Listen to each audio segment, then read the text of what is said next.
حضور بہت سارے محبت کرنے والے، بہت سارے چاہنے والے ہمارے دوست احباب، ان کی خواہش رہتی ہے کہ وہ مختلف سلاسل کے جو بزرگ ہیں ان کو دیکھیں.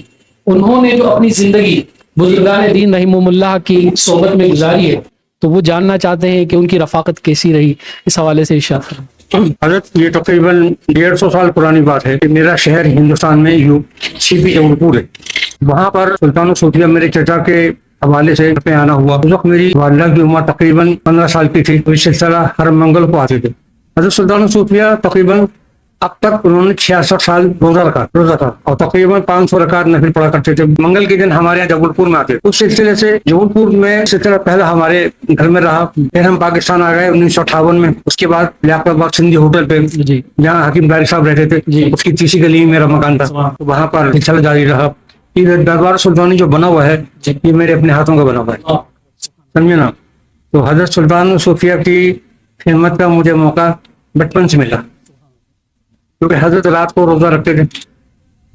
ان کی شہری وغیرہ کا انتظام کرنا اور پھر صبح ان کے کپڑے وغیرہ دھو کے میں سو جاتا تھا. پھر لیاقت آباد میں انجمن اسکول ہے وہاں میری تعلیم پہنچی ہوئی. اس طرح یہ تقریباً 20-22 سال سلسلہ چلا اور بہت ہی کم عمری میں حضرت نے مجھے خلافت عطا فرمائی. میں نے کہا حضرت یہ میں کیا کروں؟ کہنے بھائی مجھے تو آگے سے حکم ملا ہے. میں نے کہا حضور آپ نے مجھے کوئی وظیفے کوئی چلے کرائے نہیں. کہ تمہارے پیچھے جتنے بزرگ کھڑے نا وہ سب مکمل ہیں. آپ کو مکمل ہونے ضرورت تھی. تو میں نے کہا میں کیا کروں؟ کہنے آپ نے صرف رابطہ رکھنا ہے اپنے پیرانے طریقے سے، پیرانے شجرا سے رابطہ رکھنا ہے. یہی کامیابی کی بیٹی. اس طرح حضرت سلطان الصوفیہ تقریباً 35 سال پہلے انتقال ہوا. انتقال پہ دیکھیے ان کے کچھ مہمان حیدرآباد سے آنے والے تھے تو آپ کا جنازہ رکھا تھا. ان کو قریب پڑا تھا. میں نے کہا اتنی پبلک ہے میں جنازے کو کیسے آنا دوں گا. میں نے دیکھا کہ حضرت کا سینے کی طرف کا کپڑا تھا تو چرپائی پہ رکھا ہوا تو وہ اس طرح ہل رہا تھا. میرے برابر میں اردو کالج کے پروفیسر ضیاءالدین صاحب کھڑے تھے. میں نے کہا ضیاءالدین صاحب یہ اللہ ہے. ان کا اولیاء اللہ پردہ کرتے ہیں مرتے نہیں. میں نے آگے جا کے سینے پہ بوسہ دی. میں نے کہا حضرت ساری زندگی پیر دبائے آپ کا جھوٹا کھایا آخر وقت میں مجھے تو ہمت نہیں ہے کہ اتنی پبلک میں کہاں سے کہہ دوں گا.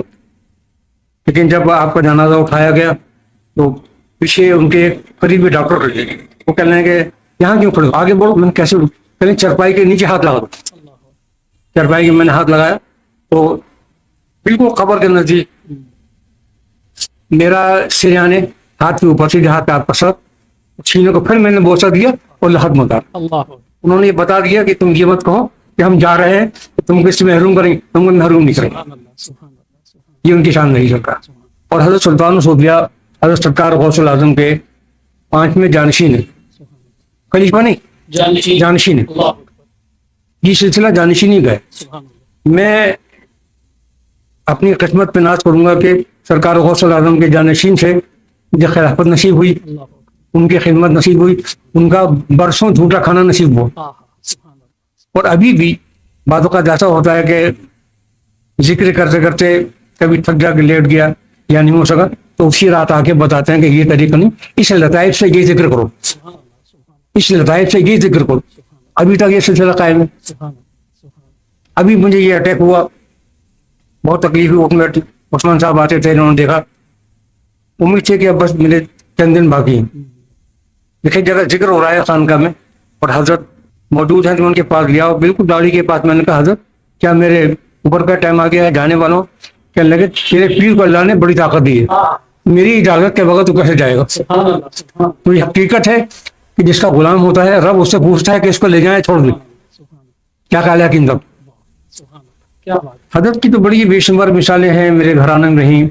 رات کو خدمت کے ٹائم تقریباً ایک بار ان کے حجرے کو جا نہیں سکتا تھا. تمام جناتوں سے آپ کا حجرہ بھرا ہوتا. میں نے پوچھا کہ حضرت یہ کون ہے؟ تمہارے پیر بھائی ہیں سارے؟ لیکن آنا نہیں کبھی کبھی ان کی گفتگو آپ کی بس کی بات. اس طرح آج بھی ان کا فیض ہے اور بڑی چھوٹی عمر میں انہوں نے مجھے نوازا. ملاقات کیسے ہوئی؟ پہلا لمحہ وہ ملاقات حضرت یہ پاکستان سن 64 میں آئے صحیح. تو میرے مکان لیاقت آباد میں جی. ٹھہرے اچھا. 4-5 دن کے بعد. سبحان اللہ. تو میرے چچا لے کر آئے کہ ہمارے سے پیر آ گئے ہیں. اللہ اکبر. تو پھر اسی گھر میں ہم چھوٹے تھے 12-13 سال کے تھے. پھر 15 سال کی عمر میں یہیں لالو کھیت میں ایک مرید کے مکان میں چلے گئے. روزانہ لالو کھیت سے سائیکل پہ وہاں جانا, روزہ رکھتے تھے, گھر سے کھچڑی بنوانا, وہاں جانا. میرے ایک دوست ان کے گھر کھانا وانا پکتا تھا, وہ لے کے جانا, انہیں کے ساتھ کھانا, انہیں کی پلیٹ میں کھانا, اسی کا جھوٹا جو بچ جا اس میں پانی ڈال کے وہ پی جانا. اللہ اللہ اللہ. یہ رہا. تو سبحان اللہ. میری نانی ہندوستان میں تقریباً 15 سال کی عمر میں والدہ بڑی ہوئی تھی جب سے یہ سلسلہ صحیح. بھائی